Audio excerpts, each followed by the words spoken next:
Hello, my dear students. Welcome to Digital Ventures, India's first personalized online learning platform for self learners.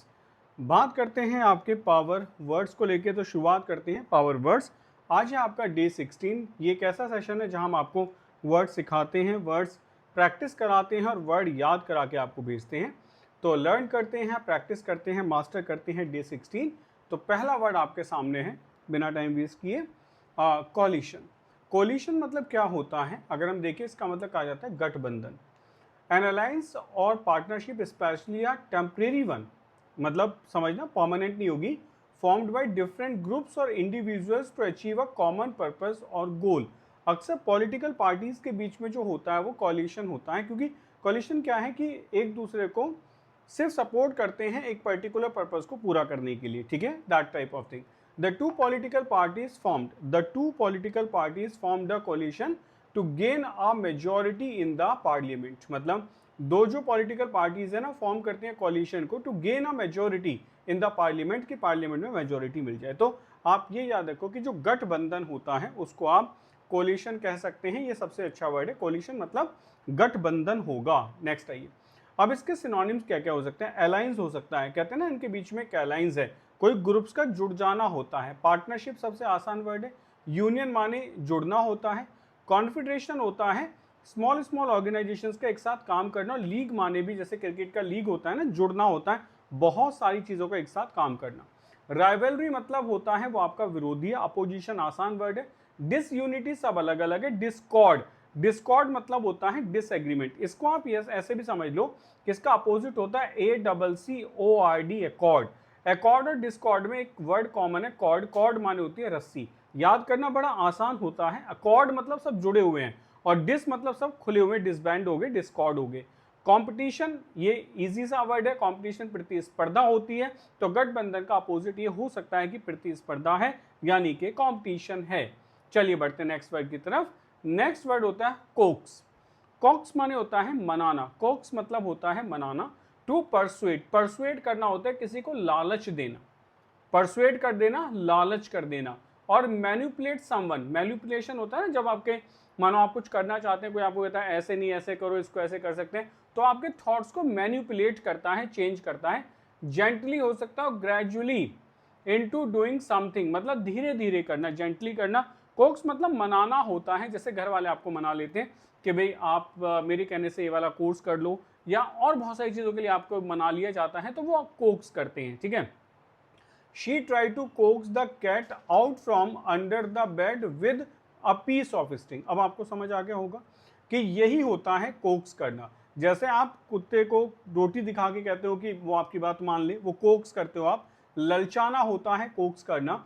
तो she try to coax the cat out from under the bed, वो बाहर आ जाए with a piece of string के साथ में, ठीक है। तो दैट्स कॉल्ड कोक्स करना, यानी कि ललचाना होता है, कोक्स करना मनाना होता है। अब आप समझ गए कोक्स कहाँ यूज किया जा सकता है। अब जैसे परसुएड करना होता है। अब परसुएड जो होता है, अगर आप देखें तो ये लॉजिक्स के साथ होता है। आप किसी को लॉजिक्स में अपनी तर्क शक्ति से अपनी तरफ ले आते हैं, तो परसुएड कहलाता है। कैजुअल जो होता है, हमेशा याद रखना, ये फ्लैटरी के लिए यूज होता है। फ्लैटरी के लिए, जब आप किसको फ्लैटर कर लेते हैं, यानी कि अपने लुक से ललचा लेते हैं, ठीक है। वीडल कर देना भी आपको कब किसी को मतलब ललचा लेना होता है। एंटाइज जो होता है, एंटाइज करना, जैसे आपने सुना होगा ना, वो उसके लुक्स को लेके एंटाइज हो गया, या किसी को कोई ऑफर दे दिया। कोई ऑफर देने से जब आप किसी को उलझा लेते हैं, तो वो जो ऑफर से होता है वो एंटाइज होगा, कन्विंस कर लेना, अपनी बातों में डाल लेना, ठीक है। फोर्स माने तो बस ये है प्रेशर डाल देना। कंपेल मतलब pressurise to do something, you are compelled, उसे कंपेल किया जाता है। ये जो कोर्स मतलब होता है ना, ये भी प्रेशर में ही होता है। किसी को कोर्स किया जा रहा है, यानी कि किसी को कुछ काम कराने के लिए फोर्सफुली। अच्छा, ये होता कैसा है, ये याद रखना, फोर्सफुल होता है, ठीक है। ये कभी वैसे नहीं होता प्यार से, डिमांड होगा और ऑब्लाइज होगा, इसीलिए अपोजिट है। तो कोक्स करना मनाना होता है, परसुएड करना प्यार से। लेकिन कोक्स करना मना तो लेना होता है, लेकिन फोर्सफुली होता है, ताकत से। मतलब वो प्यार है, ये डराना और धमकाना होगा, ठीक, ऐसे आप इसको समझ सकते हो। नेक्स्ट आते हैं, नेक्स्ट वर्ड देखिए। नेक्स्ट है कोडिफाई। अच्छा, मैं कोडिफाइड की बात करूं तो कोड तो हमें दिखाई दे रहा है ना, कोड मतलब कोडिफाई होगा, कोड है। टू अरेंज लॉज और principles into a systematic code of law, मतलब चीज़ों को एक कोड में रख देना, कोड ऑफ लॉ में लेके आ जाना। वो प्रिंसिपल्स हो सकते हैं, कोई सिस्टम हो सकता है, कुछ भी हो सकता है। इसमें एक चीज़ और याद रखनी ना, प्रिंसिपल सिद्धांत होते हैं ना, और एक PRINCIPAL प्रिंसिपल होता है, ये आपका मेन होता है। जैसे आप कहते हैं ना प्रिंसिपल अमाउंट होगा, या आपने कहा प्रिंसिपल मतलब कौन स्कूल का प्रिंसिपल है, मेन जो पर्सन होता है उसको आप कह सकते हो। तो कोडिफाई मतलब कोड बना देना, कोडिफाई कर देना, कोड बना देना, ये याद करें। द गवर्नमेंट साउट, साउट क्या होता है, ये जो सीक वर्ब होता है खोजना, सीक की सेकंड फॉर्म और थर्ड फॉर्म साउट होती है, past verb past participle. The government sought to codify, सीख रही है कोडिफाई करने के लिए, मतलब लॉज बनाने के लिए। The regulations into a single document for clarity, कि हम कोडिफाई कर दें सारे रेगुलेशंस एक सिंगल डॉक्यूमेंट में, जैसे लोगों को क्लैरिटी बनी रहे, ठीक है। तो गवर्नमेंट ऐसा कोशिश करिए, प्रयास करिए, सीख करिए कोडिफाई करने की, सारे रेगुलेशंस को कोडिफाई कर दो कि वो एक डॉक्यूमेंट पे आ जाए। तो ये होता है वर्ड कोडिफाई। कोडिफाई कोड से बना, याद करना आसान हो जाता है कि चलो हम अपनी जो चीजें उनको कोडिफाई कर लेते हैं, कोड में ले आते हैं। सिस्टमेटाइज करना होगा, ऑर्गेनाइज करना होगा, अरेंज कर देना, ऑर्डर करना, स्ट्रक्चर दे देना, सारे वर्ड इजी हैं। आगे आइए, डिसऑर्गेनाइज कर देना, यानी कि जो चीजें ऑर्गेनाइज होती हैं उन्हें खराब कर देना, डिसऑर्गेनाइज कर देना, अलग अलग बिगाड़ देना, ठीक है। अच्छा, ये जो मडल होता है, पडल होता है, ये कंफ्यूज करने के लिए होता है, मतलब ये ऐसे नहीं है कि आपको चीज़ों को खराब किया, आपको कंफ्यूज कर दिया, जैसे डिसऑर्डर होता है। अच्छा, एक चीज़ और है, अगर आप देखें तो ये क्या होता है, एप्पल पाई ऑर्डर, ठीक है, ये परफेक्ट ऑर्डर होता है, अरेंज्ड और ऑर्गेनाइज्ड होगा, ठीक। और जब इधर की बात आती है तो 6 at 7, 6 at 7 मतलब 6 को 7 की जगह और 7 को 6 की जगह रख देना, ये डिसऑर्गेनाइज्ड होता है, ठीक है। डिसरप्ट होता है एक चीजों का, किसी चीज का ब्रोक हो जाना, फूट पड़ना। जंबल कर देना, सीधे सीधे मिक्स्ड होता है, जैसे हम कहते हैं ना पैरा जंबल्ड सेंटेंसेस, सेंटेंसेस को जंबल्ड कर दिया गया, तुम थॉट्स को जंबल्ड कर देते हो तो मिला देना होता है। तो इसमें मडल थोड़ा सा डिफरेंट है, वो कंफ्यूज होता है, तो कंफ्यूज कर देना उसके लिए आप मडल का यूज करते हैं। नेक्स्ट आते हैं, नेक्स्ट वर्ड है कोसन। कोजन क्या होता है, कोजन मतलब होता है the practice of persuading someone to do something by using force और थ्रेट। मतलब परसुएड करना जो वर्ड होता है, इसका मतलब होता है ललचा लेना, बस ऐसे समझो। लेकिन ये कैसे होगा, फोर्स और थ्रेट से होगा। आप किसी को डराते हैं, किसी को धमकाते हैं, तब आप उसको अपनी चीजों में ले आते हैं, उसको हम कहते हैं फोर्स एंड थ्रेट के लिए किसका यूज करते हैं, बलपूर्वक कोक्स का, ठीक है। अब जैसे कोई पूछे कोक्स क्या होता है, तो आप कह सकते हो कि कोक्स मतलब ललचाना, तो इसमें भी है, परसुएड इसमें भी करना होता है, लेकिन थोड़ा प्यार से, जेंटली होता है, ये प्यार से नहीं होता।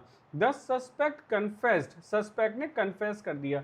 कन्फेस करना होता है किसी भी बात को सच के रूप में मान लेना, मतलब अपनी गलतियों को स्वीकार कर लेना, कन्फेस्ड कहलाता है। इसीलिए चर्च में भी कन्फेशन रूम होता है, जहां लोग जान के भगवान के सामने अपनी गलतियां स्वीकार कर लेते हैं।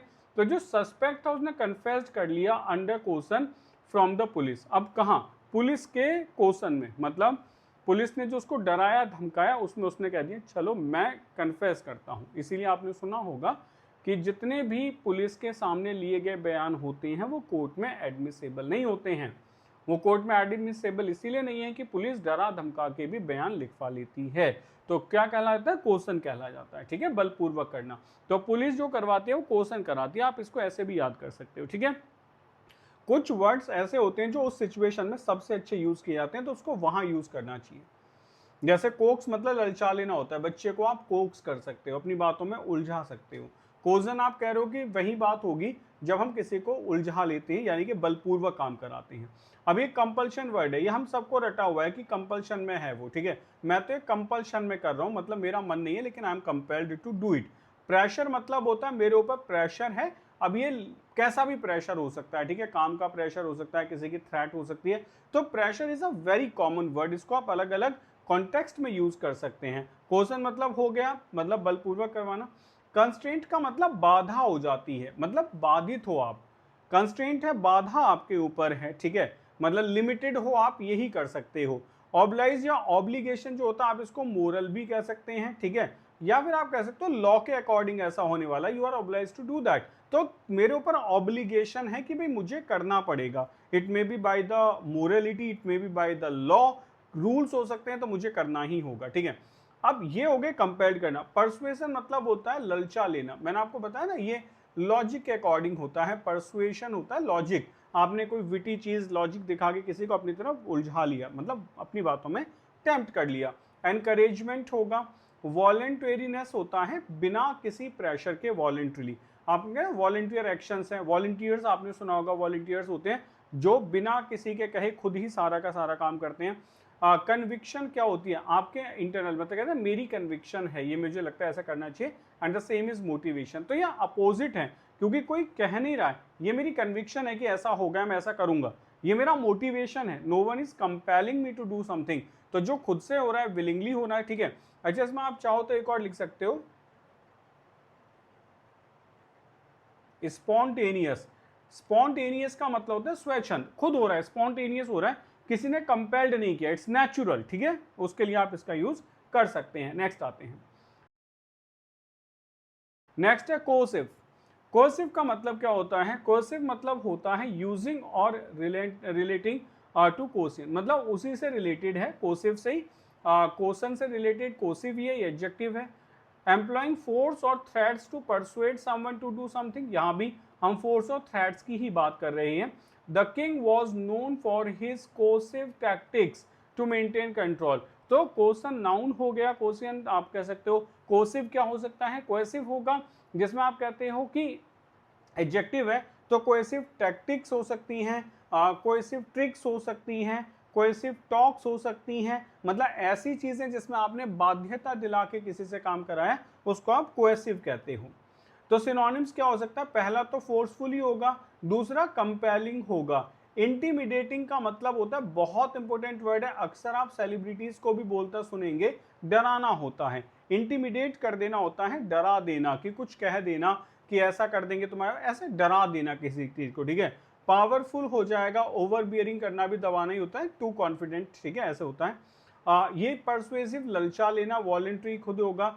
डिस्क्रिशनरी पावर, इसको आप लिख लेंगे। डिस्क्रिशनरी पावर का मतलब होता है कि कोई तुम्हें फोर्स नहीं कर रहा है, but you have power to do that, you have some discretionary powers. मतलब ऐसे, जैसे मानो किसी ने कहा कि इस जज ने उसको बेल कैसे दे दी, तो आप कह सकते हो दिस जज हैज सम डिस्क्रिशनरी पावर्स, इसके पास कुछ अलग से पावर्स होते हैं, डिस्क्रिशनरी स्पेशल पावर्स होती है।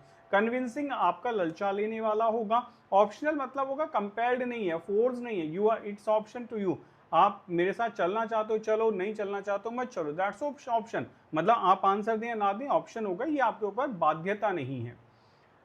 नेक्स्ट है कोजेंट। कोजेंट का मतलब होता है प्रभावशाली, जैसे कोई चीज क्लियर है, लॉजिकल है, कन्विंसिंग है, स्पेशली इन आर्ग्यूमेंट और प्रेजेंटेशन में आप उसको कोजेंट कह सकते हैं, ठीक है। कोई आर्ग्यूमेंट आपको बहुत अच्छा लगा, कोजेंट आर्ग्यूमेंट होगा। आपको किसी का लेक्चर बहुत अच्छा लगा, आपने कहा कोजेंट लेक्चर होगा, ठीक है। कोजेंट डिस्कशन का मतलब है ऐसा डिस्कशन जो बड़ा प्रभावशाली था, आपके दिमाग पे उसकी बहुत ज़्यादा छाप पड़ती है। कोजेंट टीचिंग्स हो सकती हैं, किसी की ऐसी शिक्षाएं जो आपको बहुत प्रभावशाली लगती हैं। तो the speaker delivered a cogent argument that persuaded many audience members, मतलब जो स्पीकर था उसने डिलीवर कर दिया कोजेंट आर्ग्यूमेंट, एक बहुत बढ़िया आर्ग्यूमेंट दिया। Persuaded many audience members, audience के बहुत सारे मेंबर्स को उसने परसुएड कर लिया, ललचा लिया अपनी बातों में, मतलब ट्रैप्ड कर लिया, वो कह सकते हैं, या वैसे सही होगा, ट्रैप्ड करना नहीं कहेंगे, हम कहेंगे उसके ऊपर प्रभाव छोड़ दिया, ठीक है। कोजेंट आर्गुमेंट था, तो कोजेंट आप कह सकते हो कि उसकी बातों का मेरे ऊपर बहुत प्रभाव पड़ता है। तो कोजेंट टॉक्स हो सकते हैं, कोजेंट आर्गुमेंट हो सकता है, कोजेंट डिस्कशन हो सकता है, ठीक है। तो आप ऐसे इसका यूज करेंगे प्रभावशाली के पॉजिटिव तरीके से। तो ये परसुएसिव होगा, ये कंपेलिंग मतलब होता है दबा देने वाला, ठीक है। कन्विंसिंग होगा, बहुत बढ़िया, फोर्सफुल होगा। एलोक्वेंट जो होता है, इसके साथ आप वर्ड लिख लो SPEAKER, स्पीकर। एलोक्वेंट स्पीकर होता है जो बहुत अच्छा बोलता है, he is an eloquent speaker, words को बहुत अच्छे से प्रोनाउंस करता है, प्रभावशाली होता है। जैसे मोदी जी को कह सकते हो आप एलोक्वेंट स्पीकर हैं। आप वीक माने कमजोर कह सकते हो, ठीक है, ताकतवर नहीं है। अनकन्विंसिंग है, इररेलीवेंट है, खींचता नहीं है। फीबल माने कमजोर होता है, इसको आप वैसे भी लिख सकते हो कि कोई चीज फिजिकल वीक है, मतलब इंपैक्टफुल नहीं है, इनइफेक्टिव है, कोई प्रभाव नहीं डालती है, तो इसके अपोजिट वर्ड बन जाते हैं। चलिए बढ़ते हैं आगे। कॉलेजियम। अब कॉलेजियम में अगर मैं बात करूं तो एक तो समझ आ रहा है ना, COLLEGE कॉलेज। कॉलेज क्या होता है? कॉलेज मतलब होता है ग्रुप है जहां हम सारे फ्रेंड्स पढ़े हैं, स्टूडेंट्स पढ़े हैं। तो अ ग्रुप ऑफ पीपल होगा, typically senior members of an organisation और institutions who make decisions collectively specially in a college और यूनिवर्सिटी सेटिंग। तो कॉलेजियम क्या होता है?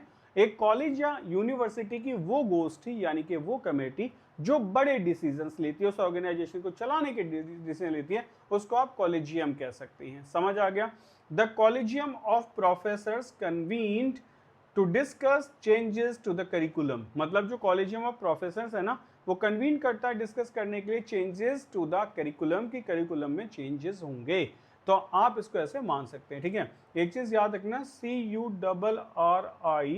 CURRICULA, करिकुलम का प्लूरल करिकुला होता है, करिकुलम्स नहीं होता है, ठीक है। इसको भी याद कर लेंगे। नेक्स्ट है, तो करिकुलम करिकुला होगा, ठीक है। नेक्स्ट आइए, क्या वर्ड हो सकते हैं इसके? भाई ग्रुप है तो कमेटी हो सकता है, ग्रुप है तो वो काउंसिल भी हो सकती है, एक असेंबली हो सकती है, ठीक है, सभा। बोर्ड हो सकता है या कोई पैनल हो सकता है, ठीक है। इंडिविजुअल एक होगा, सॉलिटरी एकांत होगा, सिंगल वन ही होगा, लोन परफॉर्मर अकेला होगा, सेपरेट मतलब अलग होगा, सेपरेट मतलब अलग होगा, जो अलग है। नेक्स्ट आइए, नेक्स्ट है कॉलिक्विल। कॉलिक्विल का मतलब होता है बोलचाल की भाषा। कॉलिक्विल वो लैंग्वेज होती है जो हम डेली की भाषा में यूज करते हैं। अगर आप कभी भी देखें तो आप जैसा आपस में बोल रहे होते हो, जब इंग्लिश बोलने का नंबर आता है, when you have the turn to write something, तो अपने वर्ड्स में सर्टेन चेंजेस करते हो। तो चेंजेस होता है कि उस कॉलिक्विल लैंग्वेज को आप मॉडिफाई करते हो कुछ ऐसा, जो फॉर्मल लैंग्वेज होती है लिखने के लिए उसके अंदर, ठीक है। तो इनफॉर्मल लैंग्वेज या कन्वर्सेशन हो सकती है, conversational language typically used in everyday communication. यानी कि जैसे आपने कुछ लिख दिया तो मैंने कहा तो कॉलिक्वल है, मतलब ये चीजें वैसे तो सही नहीं है लेकिन आप लिख सकते हो। The authors use of colloquial language made the story feel relatable to readers. मतलब जो ऑथर्स होते हैं वो ऐसे होता है ना कि कुछ ऑथर्स की नॉवेल्स को पढ़ने के बाद पता चल जाता है कि किस रीजन के हैं, या स्टोरी जो लिखी है वो किस रीजन के लोगों को प्रेजेंट करती है, किस रीजन को प्रेजेंट करती है, क्योंकि वो सर्टेन ऐसे वर्ड्स का यूज करते हैं जो सर्टेन जगह पर ही बोले जाते हैं। जैसे बिहार के लोग हैं, कुछ वर्ड्स बोलते हैं तो आप कह देते हो भाई आप तो बिहार के हो या मराठी हो, जो भी है, मतलब कुछ वर्ड से भी हमें पता चल जाता है, तो उनके कॉलिक्वल हैं, रोज की भाषा के वर्ड्स होते हैं, बस इतना याद करना है। तो आप बस ये सोचो कि ऐसे कौन से वर्ड्स हैं जो आपके कॉलिक्वल हैं।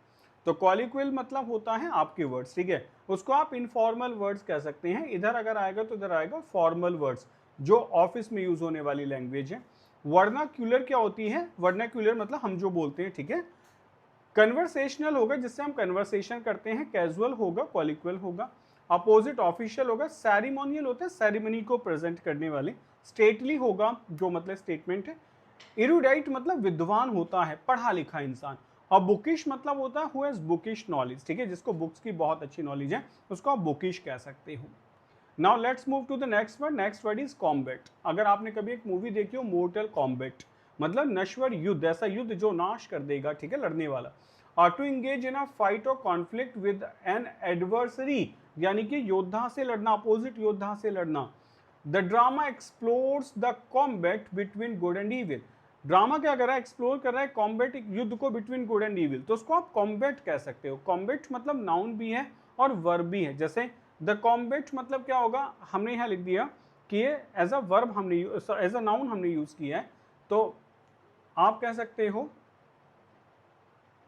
ही कॉम्बैट्स। आप ऐसे भी लिख सकते हो ही कॉम्बैट्स, वो लड़ाई करता है, ठीक है, ही कॉम्बैट्स वो लड़ाई करता है, आप ऐसे भी इसको लिख सकते हैं। नेक्स्ट आइए, अब कॉम्बैट के सिनोनिम्स क्या क्या हो सकते हैं? पहला होता है कन्फ्रंट करना, सामना करना, कि वो प्रिंसिपल का सामना कर रहा है, कन्फ्रंट कर रहा है, ठीक है, या फिर हो सकता है कि अपने सीनियर का सामना कर रहा है, कन्फ्रंट करना उसको।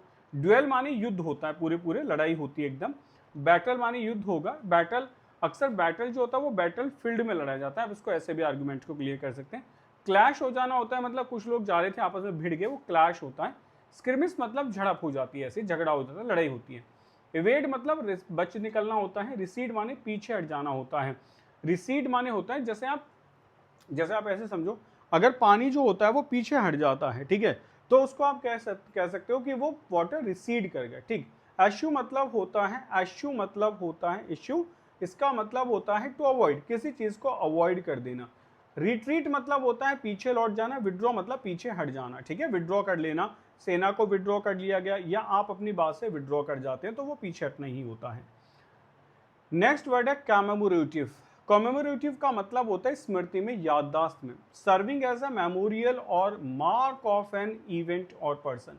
कोई चीज़ मतलब बनाई गई है किसी की स्मृति में, याददाश्त में, जैसे हम कुछ कोई डे सेलिब्रेट करते हैं, कोई स्टैच्यू हम बनाते हैं तो वो कमेमोरेटिव होता है। मतलब the city erected a commemorative statue in honour of the warrior. City ने खड़ा किया है, बनाया है कमेमोरेटिव स्टैच्यू, एक स्मृति चिन्ह, in honour of the warrior, warrior के ऑनर में, कि वॉरियर के सम्मान में एक कमेमोरेटिव मतलब हमने बनाया है, चिन्ह बनाया है, स्मृति चिन्ह बनाया है। तो कमेमोरेटिव में अगर आप देखें तो कहीं ना कहीं इसमें MEMORY जैसे साउंड है ना, मेमोरी, तो आप इसे से याद कर लो, कमेमोरेटिव है मतलब it gives memory to something या समबडी, किसी के याददाश्त हमें देती है। ओके, तो सिनोनिम्स क्या क्या हो सकते हैं? कमेमोरेटिव है, ट्रिब्यूटरी होती है, ट्रिब्यूट हम देते हैं, सेलिब्रेटरी होगा, फेस्टिव होगा, जुबिलियंट मतलब हैप्पी के लिए यूज किया जाता है, वैसे समथिंग इज इन हैप्पीनेस और हैप्पी के लिए यूज करते हैं।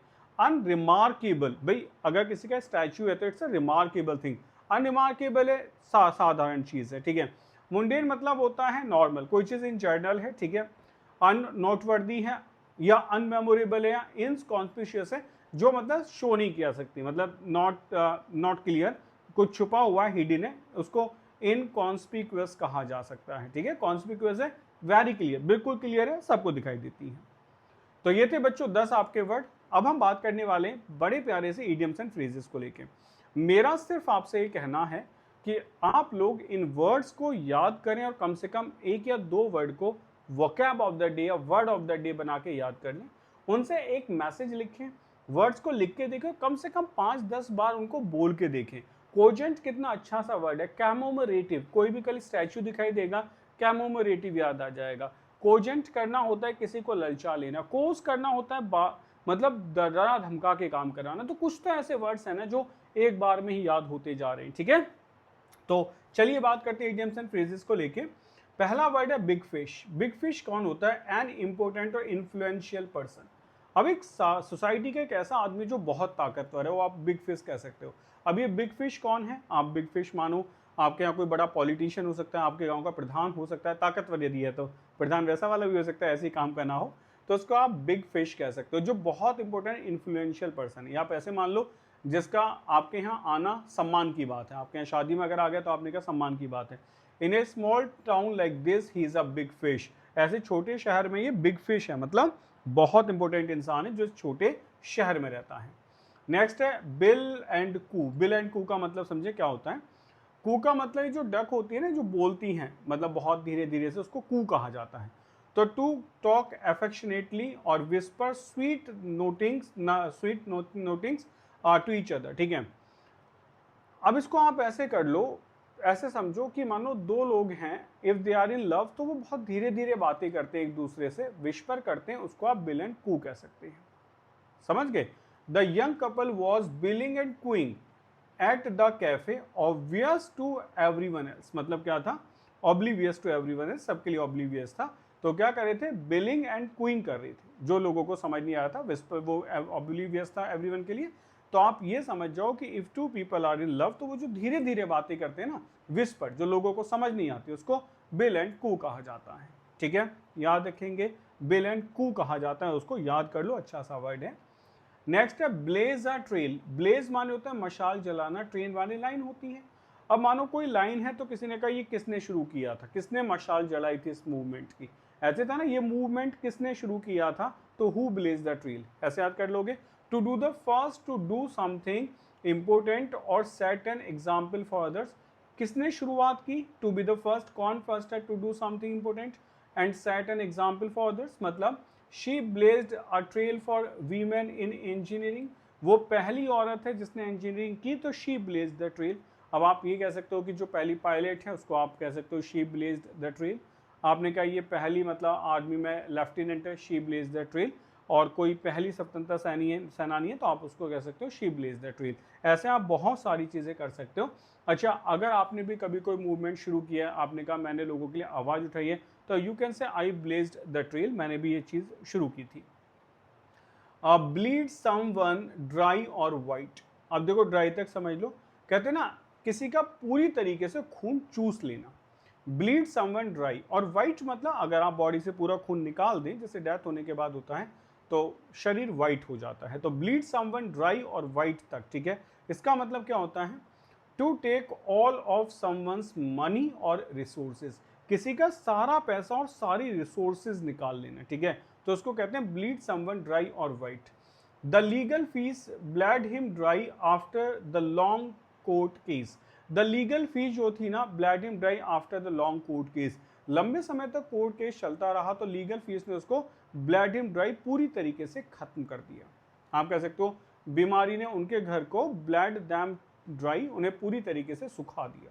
कोई भी चीज़ हो सकती है, कोर्ट केस हो सकता है, बीमारी हो सकती है जिसकी वजह से आप पूरी तरीके से खत्म हो गए, या आपने कहा वेंडेटा था, दो लोगों के बीच में खानदानी दुश्मनी थी, इट ब्लीड दैम ड्राई, उन्हें उसने उसको बिल्कुल खत्म कर दिया, ठीक है। नेक्स्ट आइए, ब्लड होगा जिसमें स्वेट होगा, टीयर्स होगा, ये तो आपका क्या है, अ lot of hard work and effort, जब आप बहुत मेहनत करते हो तो उसमें खून भी बहता है, पसीना भी बहता है, कहते हैं ना खून पसीने की कमाई है, खून पसीने की मेहनत से किया है।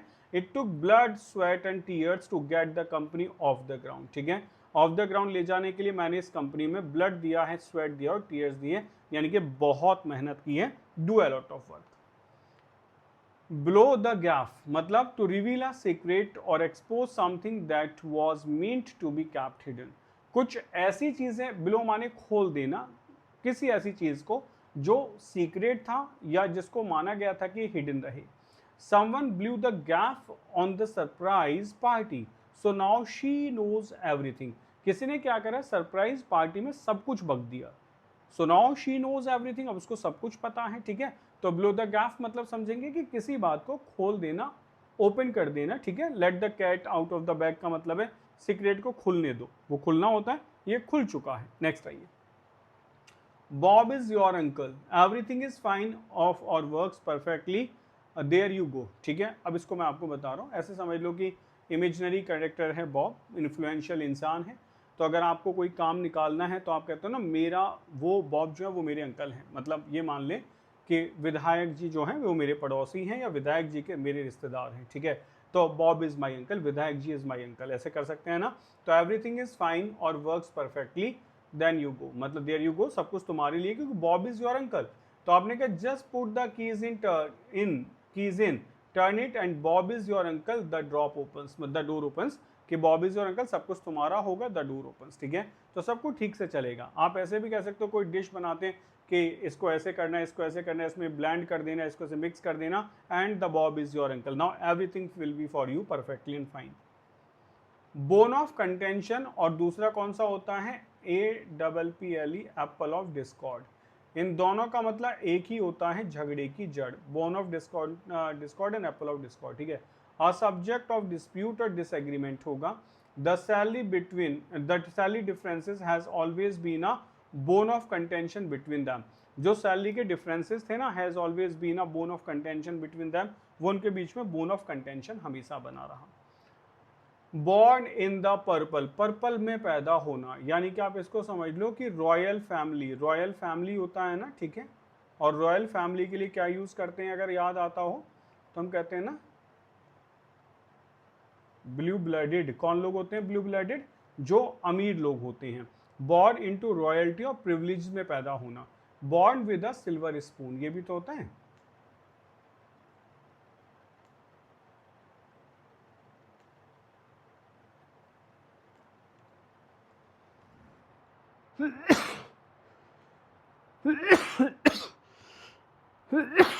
सॉरी, मुंह में चांदी की चम्मच लेके पैदा होना, ठीक है। तो ही was born in the purple, वो बहुत लग्जरी में पैदा हुआ है, मतलब बहुत रॉयल्टी में पैदा हुआ है। With every advantage handed to him from birth, सारी एडवांटेजेस उसे बचपन से मिली हैं। Born on the wrong side of the blanket, born on the wrong side of the blanket, इसको समझना, ब्लैंकेट के रॉन्ग साइड पे पैदा हो जाना, यानी कि बॉर्न आउट ऑफ वेडलॉक, बिना शादी करे किसी बच्चे का यदि कोई बच्चा यदि पैदा हो जाता है तो आप उस बच्चे को कहते हो he was born on the wrong side of the blanket, ठीक है। तो in the past being born on the wrong side of the blanket could bring significant social stigma. पहले ऐसे बच्चों को स्टिग्मा माना जाता था, आज भी स्टिग्मा माना जाता है, लेकिन फिर भी अब पहले से सोसाइटी चेंज हुई है। तो in the past being born on the wrong side of the blanket could bring significant social stigma. शादी के बाहर यदि बच्चे पैदा होते हैं, बिना शादी करे यदि बच्चे पैदा होते हैं, तो उनको स्टिग्मा माना जाता था पास्ट में। तो उन बच्चों को आप कह सकते हो he was born on the wrong side of the blanket. Okay, चलिए, तो ये 10 आपके मुहावरे थे। अब हम बात कर लेते हैं कोर्सेज को लेके। सब बच्चे बड़े दिन से इंतजार कर रहे थे कि क्या क्या कोर्सेज आने वाले हैं, तो सारे कोर्सेज लाइव हैं and we are really happy to see कि आप लोगों ने इतना प्यार दिखाया है। 299 रुपीज़ में कासिफ सर का पॉलिटी का कोर्स है, इंग्लिश का कोर्स 999 में है, साथ के साथ बेटा कंप्लीट मैथ्स भी आपका 999 में है। 299 में आपका ज्योग्राफी, इकोलॉजी, एनवायरनमेंट है और 299 में ही आपका हिस्ट्री, आर्ट एंड कल्चर है। जो बच्चे टेस्ट सीरीज लेना चाहते हैं तो टेस्ट सीरीज आपके लिए लाइव है सीडीएस की, UPSC CDS mock test series आप देख सकते हैं, ये आपके लिए लाइव है। ओटीए की टेस्ट सीरीज लाइव है, सीडीएस की, जनरल स्टडीज की, इंग्लिश की और मैथ्स की टेस्ट सीरीज भी अलग अलग लाइव है। तो किसी पर्टिकुलर सब्जेक्ट की भी तैयारी आप कर सकते हैं। साथ के साथ कुछ बच्चों को हैंड रिटन नोट्स बहुत पढ़ने होते हैं, तो सीडीएस के हैंड रिटन नोट्स अवेलेबल है, ओटीए के हैंड रिटन नोट्स अवेलेबल हैं। साथ के साथ देखिए इंग्लिश के हैंड रिटन नोट्स अवेलेबल है, जीएस के भी और मैथ्स के भी हैंड रिटन नोट्स अवेलेबल है। यदि आप पढ़ना चाहते हैं तो हैंड रिटन नोट से भी आप तैयारी कर सकते हैं। डिजिटल बेंचर्स आपको प्रोवाइड करता है एआई स्टडी प्लानर, जहां आप अपना पर्सनलाइज्ड रोड मैप बना सकते हैं सक्सेस के लिए। आपको वीडियो कोर्सेज मिलते हैं, detailed practice, hand written notes, test module, target tracking मिलती है, 30+ full length mock test, 3400+ quality question, subject wise test, detailed performance report मिलती है। आपको हैंड रिटन नोट्स मिलते हैं सीडीएस के, ओटीए के, किसी एक पर्टिकुलर सब्जेक्ट के, और बाकी प्रीवियस ईयर क्वेश्चन आपको फ्री मिलते हैं, डेली क्विजेज एंड पीडीएफ मिलती हैं, current affairs and news update मिलेगा, सब कुछ मिलता है। Start with 99 rupees only. तो thanks for watching the class. अब मैं आपसे कहूँगा कि भाई जो भी बच्चे हैं, जो बच्चे आज पहले दिन आए हैं, नए जुड़े हैं, चैनल को सब्सक्राइब करना, hit the bell icon so you will get the notification on time, और अपने फ्रेंड्स को चैनल को जरूर शेयर कर देना, जिससे उनको भी इन क्लासेस का बेनिफिट मिलता रहे। स्टे कनेक्टेड विद अस, ये हमारे सारे सोशल मीडिया प्लेटफॉर्म्स हैं। ये आपके लिए हेल्पलाइन नंबर है 7800099699, आप मुझे यहाँ कॉल कर सकते हैं। तो मिलते हैं आपसे नेक्स्ट क्लास में, till then take care, bye bye, जय हिंद।